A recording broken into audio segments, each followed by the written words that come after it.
অনেক আলোচনা এবং সমালোচনার পরেও ডাব্লিউডাব্লিউই রেসলম্যানিয়াতে ড্রু ম্যাকিন্টায়ার বনাম জ্যাকব ফাতুর মধ্যকার ম্যাচ আয়োজনের সিদ্ধান্ত নিয়েছে।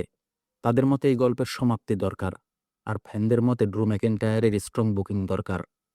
তাদের মধ্যে যে ম্যাচের ঘোষণা দেওয়া হয়েছে সেটাও ভয়ঙ্কর টাইপের ম্যাচ। আসলে এ ধরনের ম্যাচ ছাড়া কোনো বিকল্প কোম্পানির হাতে ছিল না, কেননা দুজনের গল্প ভয়ঙ্কর অবস্থায় পরিচালিত হচ্ছে।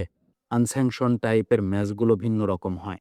অনেক সময় রিংয়ের ভেতরেই সব অস্ত্র ব্যবহারের সুযোগ থাকে, আবার অনেক সময় স্ট্রিট ফাইটে অস্ত্রযুক্ত করা হয়। এমনকি হেল ইন এ সেলও এতে অন্তর্ভুক্ত হয়। তবে সব মিলিয়ে ম্যাচগুলো হয় ভয়ঙ্কর। এখন কথা হলো, এই ম্যাচের মধ্যে মূলত কী ঘটনা ঘটবে? এই ম্যাচে রক্তাক্ত হবে এটা কনফার্ম। আর ডাব্লিউডাব্লিউই রিয়েল ব্লাড ব্যবহার করবে কিনা এটাও প্রশ্ন ছিল। তবে আশা করা হচ্ছে দুই রেসলার সত্যিকারের ব্লাডের জন্য প্রস্তুত। তবে যদি ব্লাড রিলিজ না হয়, তবে ম্যাচটা ফ্লপ হবে, কেননা AEW এই টাইপের যত ম্যাচ আয়োজন করেছে সবগুলোতে সত্যিকারের রক্ত ব্যবহার করেছে। তাই এই ম্যাচটা সত্যিকারের রক্তাক্ত ম্যাচ হবে। রেসেমিনিয়াতে সবচেয়ে আলোচিত নাম হলো গুন্থার, যার বিষয়ে কোম্পানি এখন পর্যন্ত সিদ্ধান্ত স্পষ্ট করেনি। তাকে কোনো গল্পে যুক্ত না করার কারণে ফ্যানদের মনে প্রশ্ন হলো, গুন্থার কি এবারের রেসেমিনিয়াতে থাকছে না? সম্প্রতি এ বিষয়ে একটা আর্টিকেল প্রকাশ করা হয়েছে, যেখানে বলা হয়েছে কোম্পানির প্ল্যান তার সম্পর্কে রয়েছে। আসলে তার জন্য অনেক আগে থেকেই ম্যাচের প্ল্যান ছিল, যেখানে তার গল্প এবং ম্যাচ হওয়ার কথা ছিল রে মিস্টেরিওর সাথে। কিন্তু হুট করে রে মিস্টেরিও ইনজুরিতে পড়ার কারণে তার গল্প বন্ধ হয়ে যায়। বলা হচ্ছে তার গল্প বন্ধ হলেও কোম্পানি সিদ্ধান্ত নিয়েছে তাকে ম্যাচে খেলাবে, যেখানে সে খেলার সম্ভাবনা রয়েছে ড্রাগন লিয়ের বিপক্ষে। তবে এর মাঝেও কোম্পানি একটা পয়েন্ট ফাঁকা রেখেছে, মানে যদি রে মিস্টেরিও ম্যাচ খেলার জন্য রাজি হন, তবে তাকেই আবার যে কোনোভাবে যুক্ত করা হবে। মূলত এই কারণে ভাসমান গল্পে রাখা হয়েছে গুন্থারকে। এদিকে কডি রোডস বনাম র্যান্ডি অটনের মধ্যকার গল্পটাও দারুণভাবে সামনে আনছে ডাব্লিউডাব্লিউই, যেখানে ব্রুটালিটির কোনো কমতি নেই। বিশেষ করে কোনো গল্পে র্যান্ডি অটনের মধ্যে মায়াদয়া থাকে না, এটা স্বাভাবিকভাবে আমাদের জানা।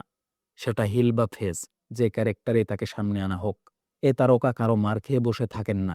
সম্প্রতি এ তারকা কডি রোডসের সঙ্গে যেভাবে গল্প শুরু করেছেন সেটাও মারাত্মক। তবে বলা হচ্ছে এই ম্যাচে রিং সাইডে কডি রোডসের সঙ্গে ভয়ঙ্কর লড়াই হবে র্যান্ডি অটনের। র্যান্ডি অটন যে কোনোভাবে ম্যাচটা জিততে চাইবে, আর কডি চাইবে চ্যাম্পিয়নশিপ নিজের কাছেই থাকুক। তবে সম্ভবত শেষ পর্যন্ত কডি এটা নিজের কাছে রাখতে পারবে না, কেননা র্যান্ডি অটনের পক্ষে একজন লিজেন্ড এই ম্যাচে আগমন করতে পারেন। তবে তিনি আসলে কারো পক্ষে আসবেন না, তিনি আসবেন এবং আক্রমণ করবেন, যেখানে কডি প্রতিরোধ করতে চাইলেও র্যান্ডি অটন প্রতিরোধ না করে সুযোগের অপেক্ষা করবে, যেমন আমরা এলিমিনেশন চেম্বারে দেখেছি।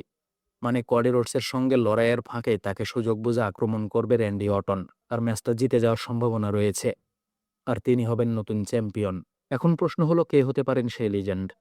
উত্তর হলো, এটা ক্রিস জেরিকো হওয়ার সম্ভাবনা সবচেয়ে বেশি।